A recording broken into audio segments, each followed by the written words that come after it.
Good morning guys! Welcome back to another vlog! Maghilamos muna tayo guys kasi feeling ko ang dirty ng mukha ko and ngayon lang lumabas yung pimple ko dahil may mens na ako. Patapos na yung mens ko tsaka lang siya lumabas. So, gamit muna tayo ng Pond's Acne Clear na facial wash. Tapos, mamaya na tayo mag-bentonite clay pag medyo nakaluwag-luwag na sa schedule kasi gusto ko talaga yung bentonite clay. Yun na guys, yung bentonite clay, pang padry ko na siya ng pimple. Alam ko na yung gagawin ko sa skincare ko. Alam ko na yung combo na gagawin ko. Bentonite clay, magbamas, tapos lalagyan ko ng kamatis. Kamatis, yung ano guys, yung ano serum ng tomato by Venice. Red tomato by Venice yun. Kaya nag-dry yung pimple ko dito eh. Kasi, ganun yung ginawa ko. Bentonite clay, tapos, red tomato by Venice. Eto guys, naglagay na ako ng serum dito sa pimple ko dito. Tsaka meron akong patubong pimple dito. And yung ginamit ko is this serum from red tomato by Venice. Gumawa na ako ng review ko nito guys and yun yung combo na ginagamit ko ngayon. Bentonite clay 3 times a week, tapos kapag may spot ako, ito yung nilalagay ko para mas mabilis na mag-dry yung mga pimps natin.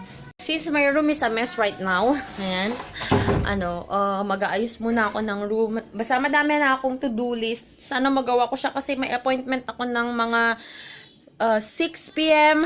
I will be speaking, health lecturer ako sa isang event.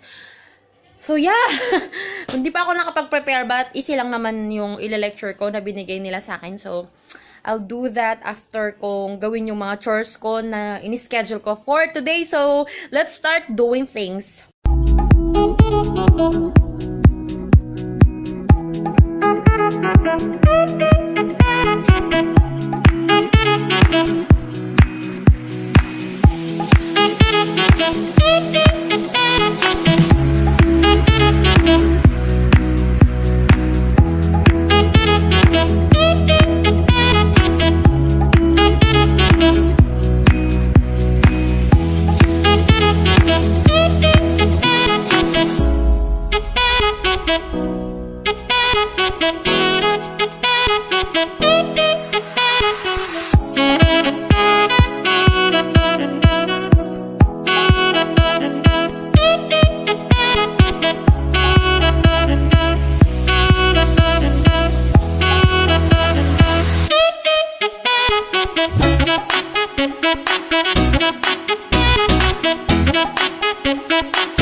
Let's buy what? Buy what? Fall down from the floor. Ang daming hair ties Guys, I just found a lot of hair ties while cleaning the room. I found 1, 2, 1, 2, 2, 3, 4, 5, and 6! 6 hair ties! Okay, let's buy some Lipton's kids. Bye-bye. I want to the market. Hindi ka naman yan nakikita. Hey guys, so time check. It's already 1:15 and tapos na ako maglinis ng kwarto. Yung CR na lang, mamaya pag maliligo na lang ako, sabay na lang paglilinis ko. And then, gagawin ko lang ngayon is yung health lecture ko na... Oh, come inside! Come inside! Anong paper? What the paper chocolate? Back to what I was saying. Ayun, prepare ko lang yung i-present ko na lecture later tonight. Kasi about air lang naman ang lecture ko. So, anong importance, anong ayon ang kailangan natin. Basta may ganun. kung bakit ano ang air na tinatawag na happy air. Ganun. At kung saan matatagpuan ang happy air. At kung bakit masaya ka after mong mag-hiking, magpunta sa beach, ganun. Merienda tayo guys, meron tayong palitaw and yung dip natin is sugar with sesame seed. And yeah, that's it. Kasi may coconut na to, yung coconut. How are you feeling today, Antana? I'm eating this one because You're eating that one. Tawag namin dito ng bata kami, dila-dila. Kasi shape siya ng dila. Does this one looks like, tongue? no. No, it does not. Yeah, because it's like this. It's like this. It's white. It's not red. Yeah. Why? Time check guys. It's already 4:06 p.m. and tapos na ako. Tapos na ako sa sa health lecture ko. So maglalaba lang ako saglit ng uniforms ko and then we'll prepare for the appointment. Hey guys, I will just get ready now. Nag-dress na ako pero hindi pa ako nakakapag... Is it on focus? Pero hindi pa ako nakakapag, skincare. So, yeah, I will just proceed kasi 30 minutes na lang and kailangan ko nang pumunta dun sa meeting place namin kasi may magdadala sa amin dun sa site for the lecture. So, yun lang guys. Ngayon guys, kailangan ko kasi ng medyo malaki and ito lang yung medyo malaki na bag ko. This is from Parisian and sobrang tibay nito. Wala pang, hindi ko na-expect na ganito katibay Wala pang 500 ang bili ko dito and ang laman niya may lapi, may charger kasi dead bat na to. And then may notepad and a pen. Dadala pa siguro ko ng water ko tsaka ng snack ko. Ayan guys, ready na ako and time check. 6 na. 5 minutes before 6. And then I need to go now kasi 6 daw kami magkikita.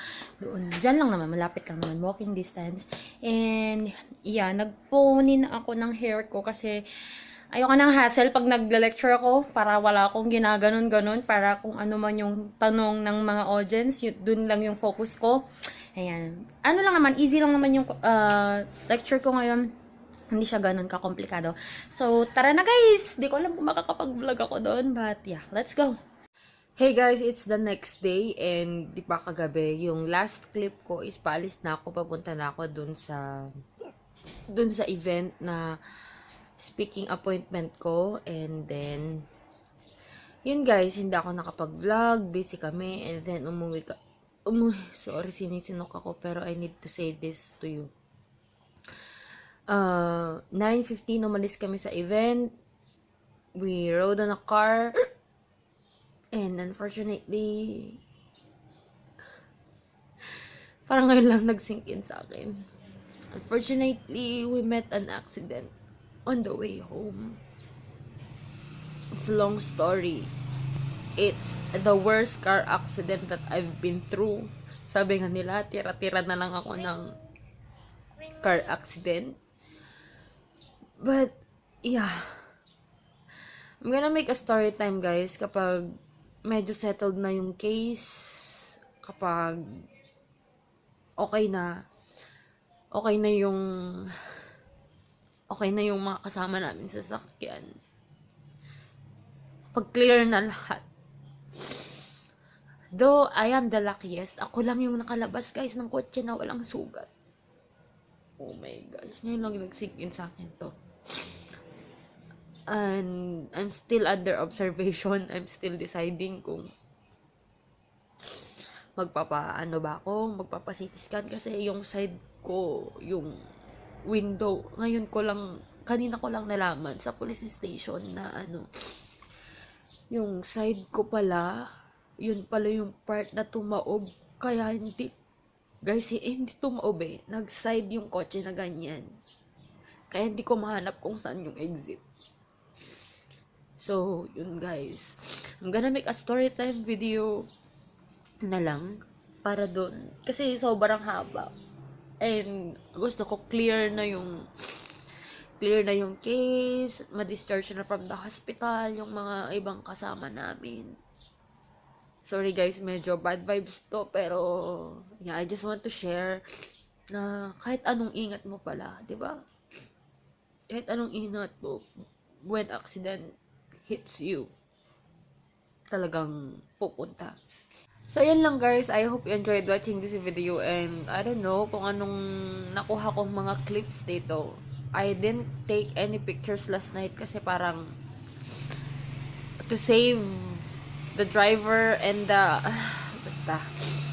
I'll just explain everything on the story time video. Yeah, so if you haven't subscribed to this channel yet, please do subscribe and like this video and follow me on my Instagram and on my Facebook because I do all the updates there. All the Instagram stories are updated there. So, yun na guys. I'll talk to you guys on my next one. Bye! Listen to my heartbeat beat.